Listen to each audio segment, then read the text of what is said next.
राधे राधे भाई सभी को। स्वागत है आपका इंडियन पॉलिटी के इस लेक्चर में। और इस लेक्चर में अपन जानेंगे संविधान के भाग 20, 21 और 22 के बारे में, है ना। कौन कौन से प्रमुख आर्टिकल हैं, क्या आर्टिकलों में उपबंध किए गए हैं, क्या क्या बातें कही गई हैं, उनके बारे में जानेंगे। जैसा कि आपको पता है, अपनी इंडियन पॉलिटी के लेक्चर चल रहे हैं, सीरीज़ चल रही है, जिसमें अपन संविधान के प्रमुख भाग कौन कौन से हैं और कौन कौन से आर्टिकल हैं जिनमें प्रमुख प्रमुख बातें कहेंगे और एग्जाम के पॉइंट ऑफ व्यू से जो सीधे एग्जामों में आते हैं ना, उनके बारे में जान रहे थे, समझ रहे थे, पढ़ रहे थे। आज ये हमारा उस संविधान का लास्ट लेक्चर है ना, क्योंकि हमारा जो संविधान है उसमें 22 भाग हैं और 395 आर्टिकल हैं। वहाँ तक आज अपन कंप्लीट कर लेंगे, तो ध्यान से समझते चलिएगा। और जो पिछला लेक्चर था उसमें हमने भाग 19 तक बात की थी, है ना। भाग 19 तक बात की थी। आज हम उसे कंटिन्यू करते हैं आगे और भाग 20 के बारे में जानते हैं, ठीक है। देखो, जब हम भारतीय संविधान के भाग 20 की बात करते हैं तो भाग 20 में कौन सा आर्टिकल आता है? आर्टिकल 368। कौन सा आर्टिकल आता है? आर्टिकल 368। एक ही आर्टिकल इस भाग के अंतर्गत आता है। अच्छा, इस आर्टिकल में किसके बारे में? संविधान संशोधन के बारे में बात की गई है। किसके बारे में? संविधान संशोधन। किसके बारे में? संविधान संशोधन के बारे में बात की गई है। किसके बारे में? संविधान संशोधन के बारे में। अच्छा देखो, दरअसल ये जो कॉन्सेप्ट है ना संविधान संशोधन के, भाई संविधान बन गया है, उसके बाद भी समय परिस्थितियों के हिसाब से संविधान में परिवर्तन किया जा सकता है, संशोधन किया जा सकता है। ये जो हमने कॉन्सेप्ट लिया है दरअसल दक्षिणी अफ्रीका से लिया है। कहाँ से लिया है? दक्षिणी अफ्रीका से लिया है। उसके जो संविधान है वहाँ से हमने ये अडॉप्ट किया है।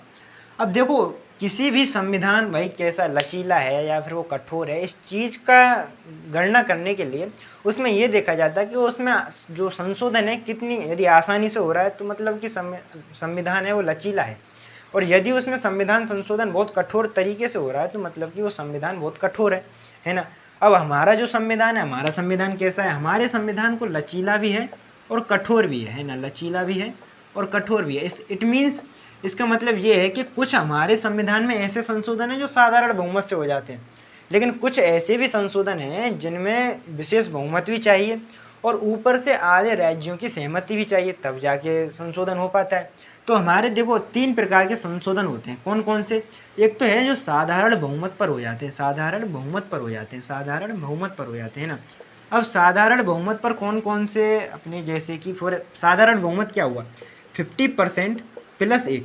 ये जो बहुमत है, यदि इतनी मेजोरिटी मिल गई है तो साधारण बहुमत से जो है क्या है कि जो संविधान संशोधन हो जाता है। जैसे कि फॉर एग्जांपल, जैसे किसी स्टेट का आपको नाम चेंज करना है, किसी स्टेट को तोड़कर आपको दूसरा स्टेट बनाना है, तो इसके लिए साधारण बहुमत की आवश्यकता पड़ती है, ठीक है। जो दूसरा है, दूसरे तरीके से किस तरीके से संशोधन किया जाता है वो है विशेष बहुमत। कौन सा है? विशेष बहुमत। कौन सा है? विशेष बहुमत। अब विशेष बहुमत में दरअसल 66% या कहें कि 2/3 आपको बहुमतों की आवश्यकता होती है।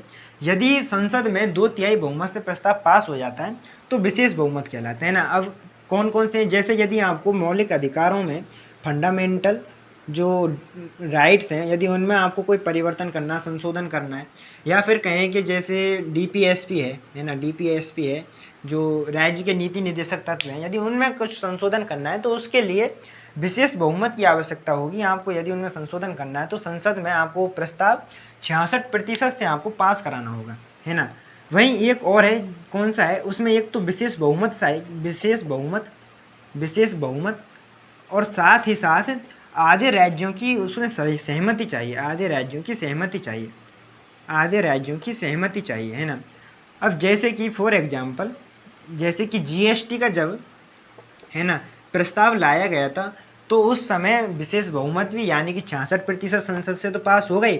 उसके साथ साथ हमारे देश के जितने भी स्टेट हैं उनमें से आधे राज्यों की सहमति होनी आवश्यक है, क्योंकि यदि वो राज्य महत्व से जुड़ा हुआ है तो स्टेटों की महत्व उसमें सहमति आवश्यक है।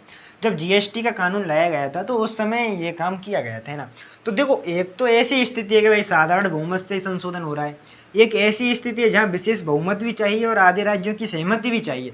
तो इसलिए अपन कह सकते हैं कि जो हमारा भारतीय संविधान है उसमें जो संविधान संशोधन की प्रक्रिया है वो, हमारा जो भारतीय संविधान है लचीला भी है और कठोर भी है ना। तो ये चीज़ है जो हमारे संविधान में कही गई है, समझाई गई है ना।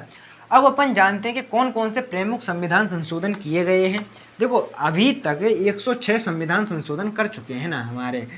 लेकिन सब इतने इम्पोर्टेंट नहीं है ना, कौन कौन से इम्पोर्टेंट है, कौन कौन से आते हैं, वो हमको जानना जरूरी है, क्योंकि वहीं से क्वेश्चन, देखो सबसे ज़्यादा क्वेश्चन यहीं से पुटअप होते तो यहीं से होते हैं, है ना। देखो जब अपन अब देखते हैं कि कौन कौन से प्रमुख संशोधन हुए, है ना, कॉन्स्टिट्यूशन अमेंडमेंट, है ना, कौन कौन से प्रमुख हुए। देखो पहला है आपका, पहला जो कॉन्स्टिट्यूशन अमेंडमेंट है, दरअसल कब हुआ था, ये 1951 में हुआ गया था, है ना। 1951 में पहला संविधान संशोधन हुआ। इस संविधान संशोधन में दो चीज़ें हुई। क्या हुई, एक तो जो हमारा आर्टिकल 15 है ना, जिसमें समानता के अधिकार की बात की गई है, उस आर्टिकल 15 में एक सब आर्टिकल जोड़ा गया। कौन सा, सब आर्टिकल 4। और इस सब आर्टिकल 4 में कहा गया कि भाई जो शैक्षणिक रूप से, जो सामाजिक रूप से पिछड़े जो वर्ग हैं, जैसे कि एससी और एसटी की बात करते हैं, तो उनको सरकारी जो शैक्षणिक संस्थाएं हैं उनमें क्या किया जाएगा, रिजर्वेशन दिया जाएगा। क्या दिया जाएगा, रिजर्वेशन दिया जाएगा। यानी कि रिजर्वेशन की बात की गई थी। एक तो जो पहला जो संविधान संशोधन था, देखो ये इतना नहीं आता है ना, आता कौन सा है, दूसरा। इसमें क्या है, भूमि सुधारों से संबंधित है ना, भूमि सुधार संबंधित कानून बनाए गए थे, है ना। और इसमें अनुसूची कौन सी, अनुसूची 9 जोड़ी गई थी, है ना। ये ज़्यादा इम्पोर्टेंट है।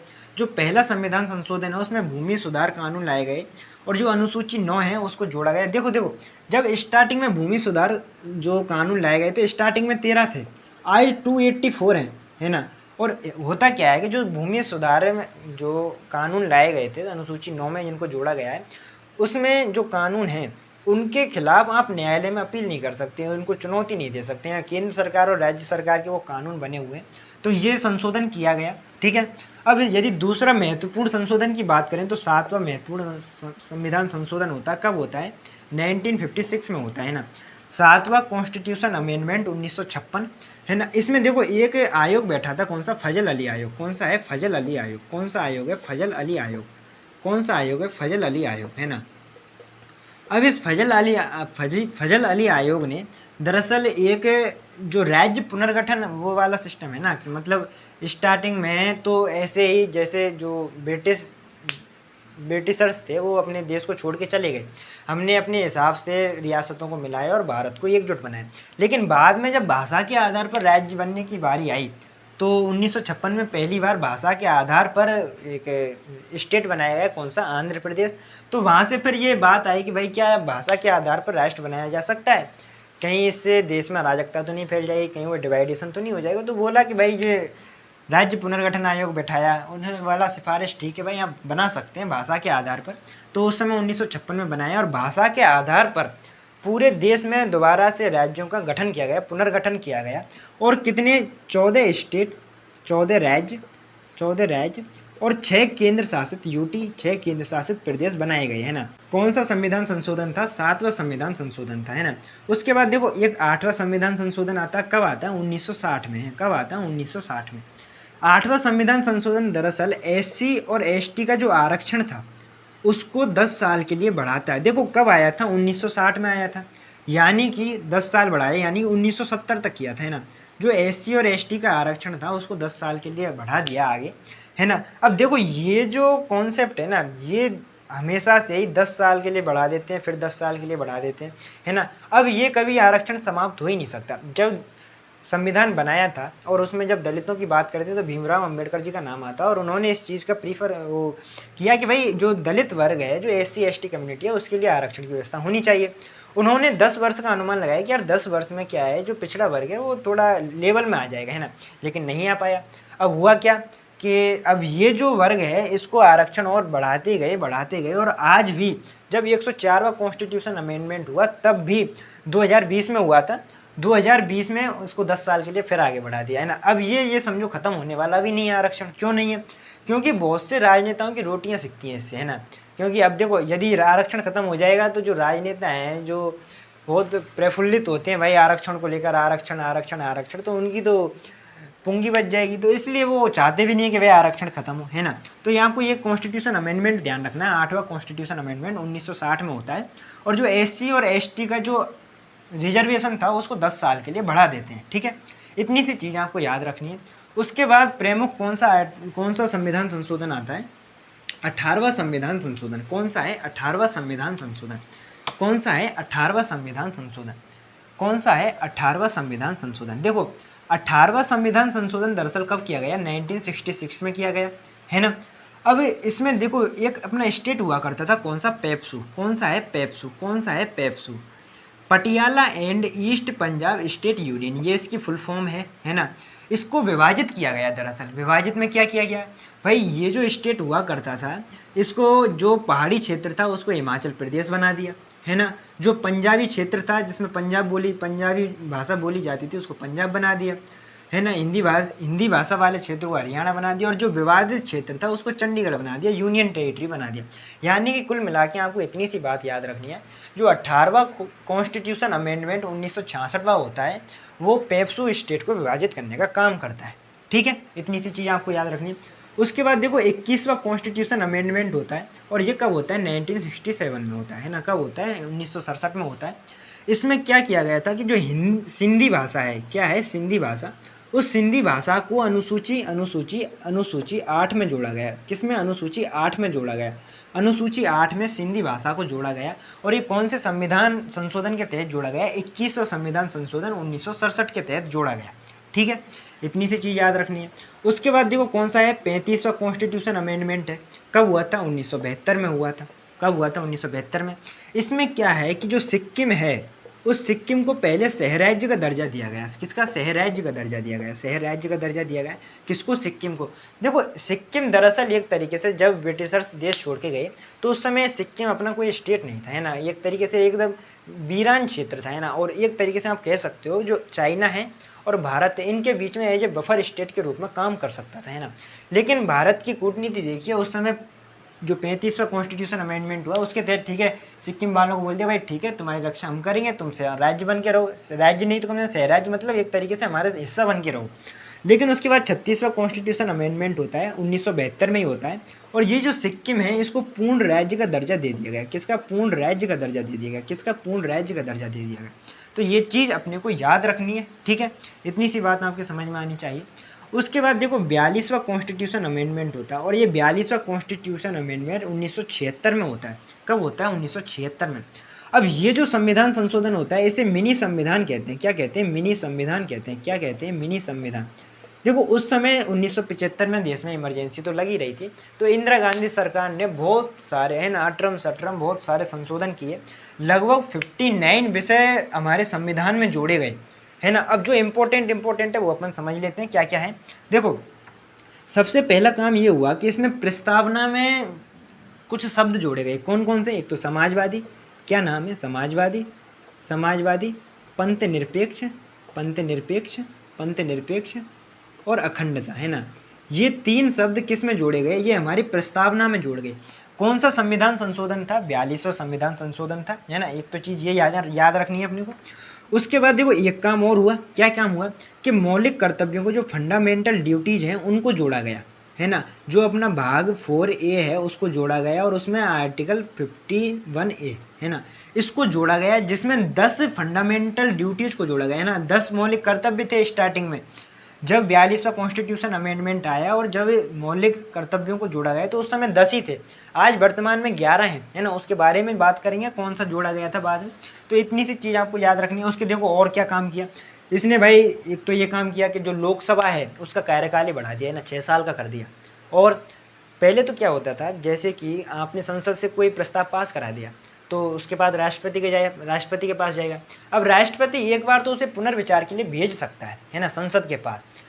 इंदिरा गांधी सरकार ने उसको भी समाप्त कर दिया कि यदि संसद से कोई प्रस्ताव पास होकर जाता है तो कंपलसरी है कि राष्ट्रपति को उस पर हस्ताक्षर करने पड़ेंगे। वह पुनर्विचार के लिए भी नहीं भेज सकता उस प्रस्ताव को। तो ये एक तरीके से जो राष्ट्रपति की शक्ति है उसको डिक्लाइन करने का काम किया गया था उस समय, है ना। एक तो ये चीज़ ध्यान रखना। ऊपर से एक चीज़ और ध्यान रखें आप, क्या कि उस समय जो राज्य सूची के विषय थे उसमें से कुछ को निकालकर समवर्ती सूची में डाला गया, है ना। कुछ को समवर्ती सूची में डाला गया। कौन कौन से थे? जैसे कि अपन बात करें एजुकेशन को लेकर, जो शिक्षा था पहले राज्य सूची का विषय हुआ करता था, उसको समवर्ती सूची में डाला। जस्टिस को लेकर, न्याय को लेकर, है ना, और वानिकी हो गया, वन्य जीव अभ्यारण्य हो गए, ना, तो उन चीज़ों को लेकर, और जैसे नापतोल से संबंधित ये जो राज्य सूची के विषय हुआ करते थे उनको समवर्ती सूची में डाला गया। तो ये कौन से संविधान संशोधन के तहत? 42वां कॉन्स्टिट्यूशन अमेंडमेंट हुआ था, उसके तहत इनको जोड़ा गया था, है ना। तो जो महत्वपूर्ण चीज़ें हैं ये मैंने आपको बता दी, है ना। उसके बाद अपन जानते हैं कौन सा है? 44वां संविधान संशोधन। अब 42वें संविधान संशोधन में देखो बहुत परिवर्तन किए गए, है ना, लेकिन बाद में 44वां संविधान संशोधन आता है, इमरजेंसी हट जाती है, मोरारजी देसाई जी की सरकार आती है, तो उसमें परिवर्तन किए गए, है ना। तो कौन कौन सा परिवर्तन किया गया?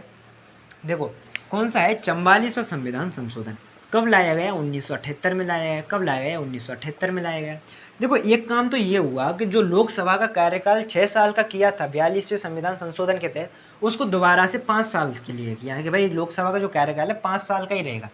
एक और काम क्या किया, जो हमारा आर्टिकल 31 था जिसमें संपत्ति का अधिकार दे रखा था, उस संपत्ति के अधिकार को यहाँ से मौलिक अधिकार से समाप्त कर उसको कानूनी अधिकार बनाया गया, और कानूनी अधिकार में उसे आर्टिकल 300 ए में रखा गया। किसमें? आर्टिकल 300 ए में रखा गया। तो ये देखो समझने वाली बात है, जो संपत्ति का अधिकार था आर्टिकल 31 में जो दे रखा था, उसको वहाँ से हटाकर कहाँ पर ले गए? उसे आर्टिकल 300 ए में ले गए, कानूनी अधिकार बना दिया। तो कौन से संविधान संशोधन के तहत? 44वां संविधान संशोधन के तहत, है ना।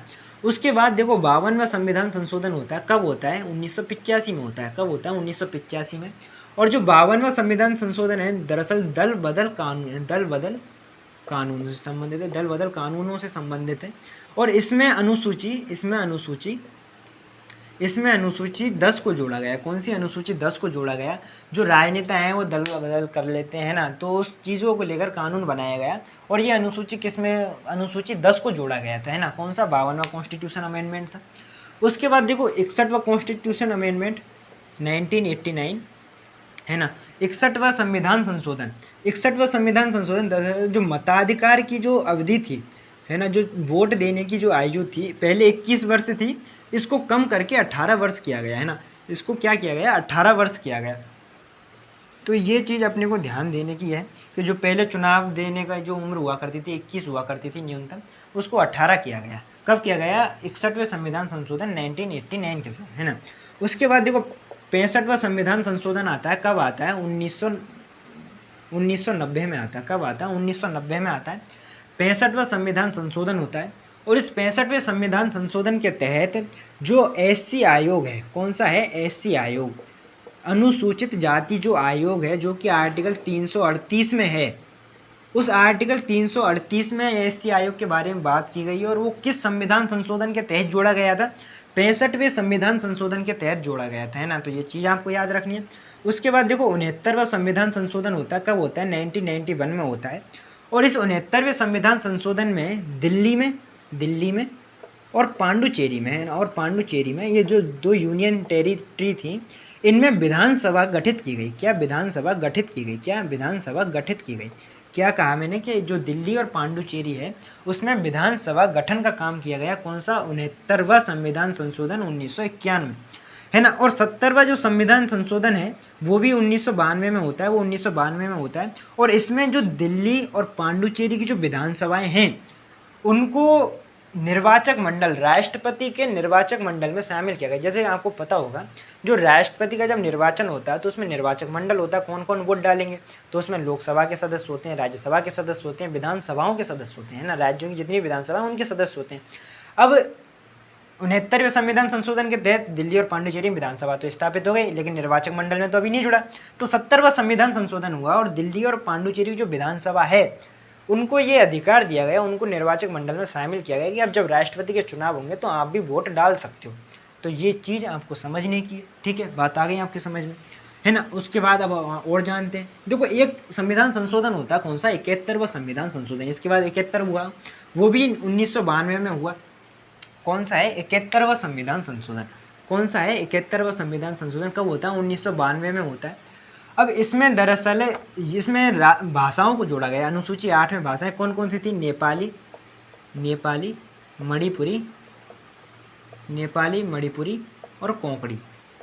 नेपाली, मणिपुरी, कोंकणी, ये इन 3 भाषाओं को जोड़ा गया, अनुसूची 8 में जोड़ा गया, है ना।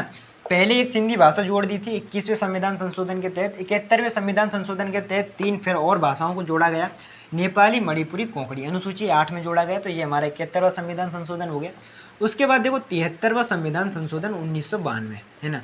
73वां संविधान संशोधन किससे संबंधित है? पंचायती राज व्यवस्था से संबंधित है। किससे? पंचायती राज व्यवस्था से संबंधित है।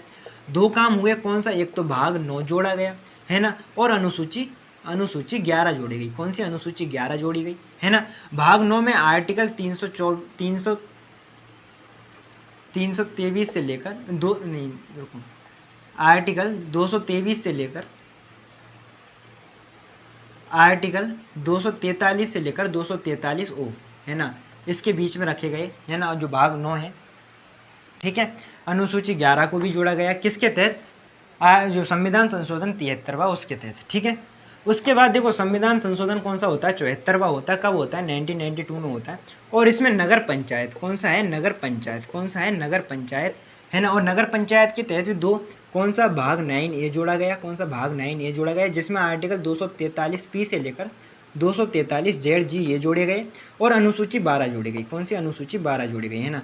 तो ओवरऑल आपको ये दो चीज़ें ध्यान रखनी है, और इनके बारे में अपन बात कर भी चुके हैं पहले, है ना। जब हमने जो भाग 9 है और भाग 9A दोनों को पढ़ा था, उनके बारे में बहुत ज़्यादा डिटेल से बात कर चुके हैं, ठीक है।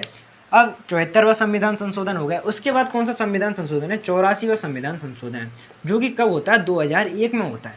84वां संविधान संशोधन दरअसल इस चीज़ की बात करता है कि जो परिसीमन की बात करते हैं ना, परिसीमन मतलब कि देखो हमारे संविधान में एक जो हमारा संविधान संशोधन, संविधान क्या आर्टिकल है?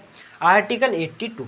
उस आर्टिकल 82 में ये बात कही है कि भाई हर 10 साल में, क्योंकि हर 10 साल में जनगणना होती है, तो हर 10 साल में जो जनगणना होती है उसके हिसाब से, उसके समायोजन के हिसाब से लोकसभा और राज्यसभा में सीटें निर्धारित की जाएं, है ना, यानी कि सीटों का समायोजन किया जाए, लेकिन होता नहीं है ना। तो अभी इस संविधान संशोधन में क्या बात कही गई थी यार कि 2026 तक कोई भी परिसीमन नहीं किया जाएगा। जो वर्तमान में लोकसभा और राज्यसभा की सीटें हैं वही 2026 तक रखी जाएंगी।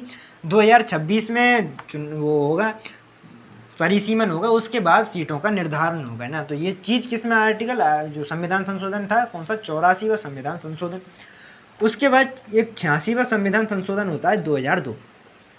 अब 86 जो संविधान संशोधन होता है किसके बारे में बात करते हैं? देखो इसमें दो चीज़ें जोड़ी गई, है ना। एक तो मौलिक अधिकार को जोड़ा गया, कौन सा? 21A में जोड़ा गया। 21A में जोड़ा गया किसको?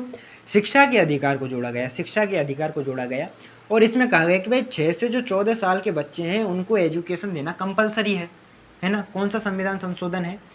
86वां संविधान संशोधन है, और इसमें शिक्षा के अधिकार को जोड़ा गया। इसके साथ ही इसमें 51A में जो मौलिक कर्तव्य दे रखे थे उसमें 11वां जो मौलिक कर्तव्य था उसको जोड़ा गया। और इसमें ये माता पिता को जिम्मेदारी दी गई कि भाई तुम्हारा कर्तव्य है कि जो 6 से 14 साल का जो बच्चा है उसको आप एजुकेशन दिलाएं। तो ये उनको इनकी ड्यूटी भी बना दी, और ये उस बच्चे का अधिकार भी बना दिया, मौलिक अधिकार ना। ये उन माता पिता की ड्यूटी भी बना दी कि भाई तुमको एजुकेशन दिलवानी चाहिए, और ये उस बच्चे के लिए अधिकार भी दे दी कि भाई तेरे को अधिकार है ना, शिक्षा का पाने का। तो ये कौन सा संविधान संशोधन था? 86वां संविधान संशोधन था, ठीक है।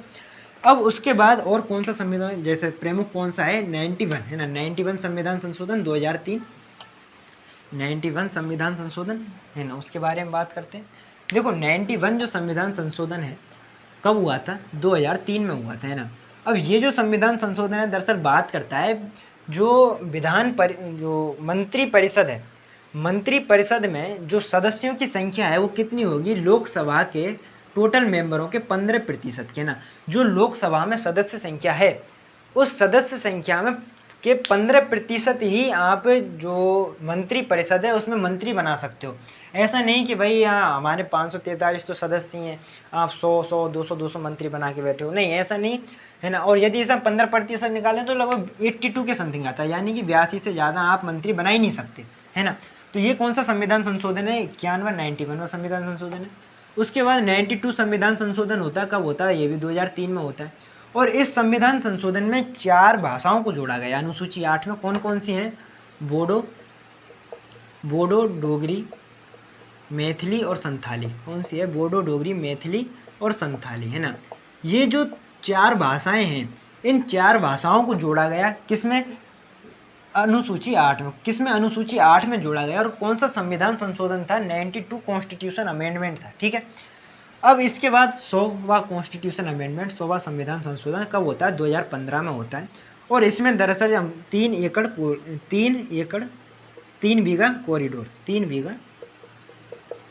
3 बीघा कॉरिडोर है ना के नाम से जानते हैं, तो 3 बीघा कॉरिडोर के नाम से जानते हैं। इसमें क्या किया था कि जो बांग्लादेश से जो हमारा सीमा विवाद था उसको रिजॉल्व किया गया था, है ना। हमने आपस में बांग्लादेश से क्या है कि ज़मीन का एक्सचेंज किया था, ठीक है। तो कौन सा संविधान संशोधन? 100वां संविधान संशोधन। उसके बाद 101वां कॉन्स्टिट्यूशन अमेंडमेंट 2016 में किससे संबंधित है? जीएसटी से संबंधित है ना। जीएसटी लाई जो, और ये तो अपन बात पहले भी कर चुके हैं इसमें ना। जब मैंने आपको आर्टिकल 265 पढ़ाया था तो उसमें बताया था कि यदि सरकार कोई नया टैक्स लगाएगी तो संसद से उसे प्रस्ताव पास कराना होगा। पास कराया गया, जीएसटी पास कराया गया 2016 में, है ना। 101वां कॉन्स्टिट्यूशन अमेंडमेंट, और इसके तहत एक जीएसटी काउंसिल, जीएसटी परिषद की बात की गई। और इस जीएसटी परिषद का प्रावधान किस में किया गया? आर्टिकल 279 के फर्स्ट में इसका जो समाधान किया गया वहाँ पर इसको रखा गया है जीएसटी परिषद को, ठीक है। तो एक चीज़ आपको ये ध्यान रखनी है। उसके बाद संविधान संशोधन 102, और जो ये संविधान संशोधन 102 है ना, ये कब किया गया? 2018 में ये संविधान संशोधन किया गया। और ये जो संविधान संशोधन है दरअसल ओबीसी आयोग के बारे में बात करता है। किसके? ओबीसी आयोग के बारे में बात करता है। किसके? ओबीसी आयोग के बारे में बात करता है ना। और ओबीसी आयोग की पहले भी अपन बात कर चुके हैं। किसमें है ओबीसी आयोग? किसमें है? आर्टिकल 340 में, आर्टिकल 340 में ओबीसी आयोग, है ना। तो ये चीज़ भी आपको याद रखनी है। उसके बाद देखो 103वां कॉन्स्टिट्यूशन अमेंडमेंट है। 103वां कॉन्स्टिट्यूशन अमेंडमेंट किसके बारे में बात करता है? 103वां जो कॉन्स्टिट्यूशन अमेंडमेंट है वो दरअसल देखो कब होता है? 2019 में होता है। पहले तो आप ये चीज़ ध्यान रखें।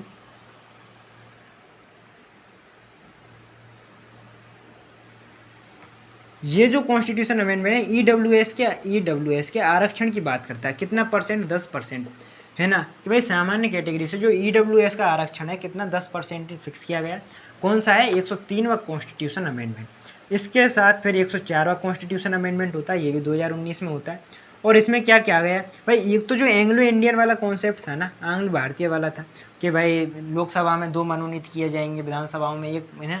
तो उसको हटाया गया पहले तो, है ना। इनको एंग्लो इंडियन वाला ये कॉन्सेप्ट हटाया गया, है ना। इसके साथ एक काम और किया गया एससी और एसटी का जो रिजर्वेशन है उसको आगे फिर 10 साल के लिए बढ़ा दिया, है ना। उसको फिर 10 साल के लिए बढ़ा दिया। ये 2020 में लाया गया था, है ना। ये चीज़ ध्यान रखें, 2020 में लाया गया था। जो एससी और एसटी का जो आरक्षण है उसको 10 साल के लिए फिर बढ़ा दिया, है ना। अब 105वां कॉन्स्टिट्यूशन अमेंडमेंट हुआ। 105वां कॉन्स्टिट्यूशन अमेंडमेंट 2021 में हुआ। देखो इसके तहत जो ओबीसी है ना, ओबीसी जो कैटेगरी है उसमें सब कैटेगराइजेशन, यानी कि जो राज्य सरकार है वह अपने हिसाब से इसमें, और जो पिछड़े वर्ग के लोग हैं ओबीसी में भी, उनको क्लासिफिकेशन कर सकती है, उनको विभाजित कर सकती है ना, उनकी सूची बना के उनको अलग से कैटेगरी में बांट सकती है। ये कौन सा संविधान संशोधन था? 105वां। 106वां जो संविधान संशोधन जो कि 2023 में हुआ था, इसमें महिलाओं के आरक्षण की बात की गई थी। भाई संसद में 33% महिलाओं के आरक्षण की बात है ना। तो ये देखो आज तक हमारे जितने भी इम्पोर्टेंट जो संविधान संशोधन थे उनके बारे में हमने बात की, और वर्तमान में 106 संविधान संशोधन हो चुके हैं। देखो सबसे ज़्यादा जो क्वेश्चन पूछे जाते हैं ना 100, 101, 102, 103, 104, 105 और 106 यहाँ से पूछे जाते हैं, क्योंकि ये लेटेस्ट है और सबसे ज़्यादा कन्फ्यूजिंग है ना। तो एक चीज़ तो आपको ये याद रखनी है। और जो अपना भाग कौन सा था? ये भाग अपना 20 था, जो कि अपना कंप्लीट हो चुका है। भाग 368 यानी आर्टिकल 368 उसकी अपन बात कर चुके हैं। अब अपन जानते हैं भाग 21 के बारे में ना। भाग 21 के बारे में जानते हैं। भाग 21 किसके बारे में? देखो जब हम भाग 21 के बारे में बात करते हैं, भाग 21 के बारे में बात करते हैं, तो इसमें दरअसल संक्रमणकालीन अनुच्छेदों के बारे में बात करते हैं ना। संक्रमणकालीन अनुच्छेदों के बारे में बात करते हैं। आर्टिकल 369 से लेकर आर्टिकल 392, है ना। ये जो आर्टिकल हैं किसके अंतर्गत है? भाग 21 के अंतर्गत आते हैं, है ना। अब देखो इसमें क्या है, अटरम सटरम चीज़ें भरी पड़ी है ना मोस्टली। अब देखो इसमें क्या है, एक तो आर्टिकल जो आपका 369 है ये किसके बारे में बात करता है? ये कहता है कि जो संसद है वो राज्य सूची के विषय पर कानून बना सकती है, लेकिन वो केवल 1 साल के लिए वैलिड रहेगा। तो ये किस में बात कही गई? आर्टिकल 369। उसके बाद धारा 370 है ना, जिसे हम अनुच्छेद 370 कहते हैं, किससे संबंधित है? जम्मू कश्मीर के स्पेशल स्टेट, है ना, विशेष जो प्रावधान के रखे हैं स्टेट के, है ना, उसके बारे में है। और ये आपको पता है कि इसको समाप्त कर दिया गया 2019 में। लेकिन आपको देखो एक चीज़ आपको बिल्कुल दिमाग में होनी चाहिए क्लियर, क्या कि जो धारा 370 है इसको पूरे तरीके से नहीं हटाया गया है ना। आप जब यदि अमित शाह जी का वो बयान भी सुनोगे संसद में, जो उन्होंने जब 370 धारा के बारे में बोल रहे थे तो उन्होंने कहा था कि धारा 370 के उपबंध एक को छोड़कर बाकी सभी जितने भी उपबंध किए गए हैं उनको समाप्त करते हैं। अब भाई ऐसा 370 का जो अनुच्छेद है उसके उपबंध एक में क्या बात कही गई है, उसमें कहा गया है कि जो जम्मू कश्मीर की सीमाएं वो भारत की सीमाएं होंगी। अब यदि उसको हटा देंगे तो चक्कर पड़ जाएंगे ना, बात तुम खुद सोचो आप। तो उसमें धारा जो 370 है, अनुच्छेद जो 370 है, उसका जो उपबंध फर्स्ट है उसको तो हटाया ही नहीं गया है। वो कहता ही है कि जो जम्मू कश्मीर की सीमा है वो भारत की सीमाएं होंगी। इसके अलावा जितने भी उपबंध हैं उनको हटा दिया गया है। और क्या थे भाई, जम्मू कश्मीर का खुद से अलग से संविधान था, उसका खुद से अलग से झंडा था, उसका जो विधानसभा थी, और वहाँ राज्यपाल जो चुनता था वो विधानसभा ही चुन के भेजती थी। वैसे तो राज्यपाल केंद्र का एजेंट होता है, केंद्र भेजता है, लेकिन वहाँ तो विधानसभा ही चुनती थी। राज्यपाल विधानसभा में 2 महिलाओं को मनोनीत करता था, है ना। तो अलग से पूरा सिस्टम ही अलग चल रहा था, वहाँ ज़मीन नहीं खरीद सकते। तो वो सारे उपबंध समाप्त कर दिए गए। और जो जैसे अपन और स्टेटों की बात करें जिस तरीके से उनको ट्रीट किया था उसी तरीके से आज जम्मू कश्मीर को ट्रीट करते हैं, ठीक है। जो कौन सी बात है आर्टिकल 370 में, है ना। अब देखो आर्टिकल 371 है, दरअसल इसमें अलग अलग राज्यों को अलग अलग प्रावधान किए गए हैं ना। आर्टिकल 371 में महाराष्ट्र, किसके, महाराष्ट्र और गुजरात के लिए अलग से प्रावधान किए गए हैं ना। अब इसमें भी बहुत सारे आर्टिकल हैं, सब आर्टिकल हैं। कौन कौन से हैं, 371 ए, बी, सी, डी, ई, एफ, जी, है ना। देखो 371 ए किसके बारे में बात करता है, नागालैंड के बारे में बात करता है। किसके बारे में, नागालैंड के बारे में बात करता है। 371 भी असम के बारे में बात करता है। इनको देखो विशेष प्रावधान कर रखे हैं इनके लिए, है ना, सब स्टेटों के लिए अलग अलग से। असम के बारे में बात करता है। 371 सी किसके बारे में बात करता है, मणिपुर के बारे में बात करता है। किसके, मणिपुर के बारे में बात करता है ना। उसके बाद 371 जो डी है वो किसके बारे में, आंध्र प्रदेश के बारे में बात करता है। किसके, आंध्र प्रदेश के बारे में बात करता है ना, आंध्र प्रदेश के बारे में बात करता है। उसके बाद 371 ही आंध्र प्रदेश यूनिवर्सिटी, आंध्र प्रदेश विश्वविद्यालय, आंध्र प्रदेश यूनिवर्सिटी के बारे में बात करता है। उसके बाद जो अनुच्छेद 371 एफ है वो किसके बारे में बात करता है, वो बात करता है आपके सिक्किम के बारे में। किसके बारे में, सिक्किम के बारे में। किसके बारे में, सिक्किम के बारे में। उसके बाद जो अनुच्छेद 371 जी है वो किसके बारे में बात करता है, वो किसके बारे में, मिजोरम के बारे में। किसके बारे में, मिजोरम के बारे में, है ना।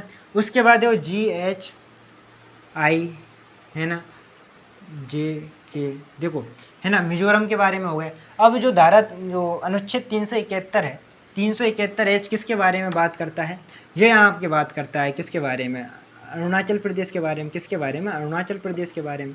किसके बारे में, अरुणाचल प्रदेश के बारे में, है ना। 371 है ना अनुच्छेद, और उसका अनुच्छेद कौन सा है, आई। किसके बारे में बात करता है, ये बात करता है गोवा के बारे में। किसके बारे में, गोवा के बारे में। और जो जे है वो किसके बारे में बात करता है, कर्नाटक के बारे में। किसके बारे में, कर्नाटक के बारे में, है ना। तो देखो इन स्टेटों के लिए अलग अलग से प्रावधान कर रखे हैं, लेकिन जो 371 जो आर्टिकल है और उसको सब आर्टिकलों में विभाजित किया गया है। तो इस तरीके से उनको विभाजित कर रखा है ना, कि भाई आर्टिकल 371 ए में नागालैंड, 371 बी में असम, 371 सी में मणिपुर, 371 डी में आंध्र प्रदेश, 371 ई में आंध्र प्रदेश यूनिवर्सिटी के बारे में, 371 एफ में गुजरात के बारे, सिक्किम के बारे में, 371 जी में मिजोरम के बारे में, 371 एच में अरुणाचल प्रदेश, 371 आई गोवा, और 371 जे किसमें, कर्नाटक के बारे में, है ना। तो ये आपको बेसिक सी चीज़ें आपको याद रखनी है। और देखो आपको एक चीज़ और ध्यान रखनी है, देखो इसमें ना अधिकतर आर्टिकल समाप्त कर दिए। आर्टिकल 379 से लेकर 392 तक ये जो आर्टिकल है ये तो समाप्ति कर दिए पूर्ण रूप से, है ना। तो इतना कुछ मैटर है नहीं है इसमें, है ना। तो ये आपको चीज़ें ध्यान रखनी है। बेसिकली आपको धारा 370 के बारे में पता होना चाहिए, है ना, ठीक है। अब अपन बात करते हैं कौन सा है अपना भाग 22, कौन सा है भाग 22, है ना, उसके बारे में जान लेते हैं। भाग 22 में किसके बारे में कह रखा है ना। देखो अपना जो ये अपना लास्ट भाग है ना संविधान का, कौन सा है, भाग 22। कौन सा है, भाग 22। भाग 22 में आर्टिकल कौन सा, आर्टिकल 393 से लेकर आर्टिकल 395, है ना। अपना जो कितने आर्टिकल हैं अपने, 395 आर्टिकल है ना। अब देखो इसमें बात क्या कह गई है वो चीज़ समझिएगा ना। अब देखो ये आपका 393 हो गया, 394 हो गया और 395 हो गया, है ना। देखो आर्टिकल जो 393 है ये कह रहा है कि भैया तुम इतने दिनों से पढ़ते आ रहे हो, संविधान को पढ़ते आ रहे हो, उसमें इतना अलग अलग भागों को पढ़ रहे हो, आर्टिकलों को पढ़ रहे हो, तो बोला कि ये आप जितनों भी पढ़ा है ना, ये जो पूरी किताब पढ़ी है, इसका नाम होगा क्या होगा, भारत का संविधान। क्या होगा, भारत का संविधान। क्या होगा, भारत का संविधान। यानी कि ये जो किताब है इसको किस नाम से जाना जाएगा, भारत के संविधान के नाम से जाना जाएगा। किस बात में, किस आर्टिकल में, आर्टिकल 393 में ये बात की गई। आर्टिकल 394 क्या कहता है कि भाई 26 जनवरी 1950 को देश में ये जो संविधान है लागू किया जाएगा। और इसी में एक और सब आर्टिकल है इसका 394 जो कहता है कि चचा हमने तो ये इंग्लिश में लिख के दे दिया आपको, संविधान सभा कहती है भाई हमने तो इंग्लिश में लिख के दे दिया, लेकिन जो राष्ट्रपति है उसकी जिम्मेदारी है कि इसकी फोटोकॉपी हिंदी में भी निकलवाए, इसकी हिंदी में भी प्रिंटिंग करवाए। तो ये किस में है, आर्टिकल जो 394 है उसका सब आर्टिकल है, कौन सा, फर्स्ट, उसमें बात की गई। आर्टिकल 395 क्या कहता है, आर्टिकल 395 कहता है कि जैसे ही ये जो संविधान है ये लागू होगा ना, उसके तुरंत बाद जितने भी पीछे से जो कानून नियम वगैरह चले आ रहे थे वो पूरे तरीके से समाप्त कर दिए जाएंगे। ठीक है, तो ये चीज़ आपके समझ में आनी चाहिए। ये जो हम अपन जो भाग 22 है ना, छोटा सा 4 आर्टिकल है, अपने 3 ही आर्टिकल हैं, एक तो सब आर्टिकल है। तो प्रमुख प्रमुख अपने जो संविधान के भाग हैं, कौन कौन से उसके अनुच्छेद हैं, उनके बारे में हमने जाना, पढ़ा, समझा, है ना। तो आई थिंक ये जो टॉपिक है ना, क्योंकि अधिकतर जो है ना क्वेश्चन यहीं से पूछे जाते हैं। संविधान संशोधन हो गए भाई, मौलिक अधिकार हो गए अपने, है ना, डीपीएसपी हो गया, राज्य सरकार, केंद्र सरकार, इनसे क्वेश्चन पूछे जाते हैं बेसिकली, है ना। तो एक छोटा सा प्रयास था आपको समझाने का, है ना। तो आई थिंक ये छोटा सा प्रयास आपके समझ में आया होगा। आज के लिए इतना ही, धन्यवाद।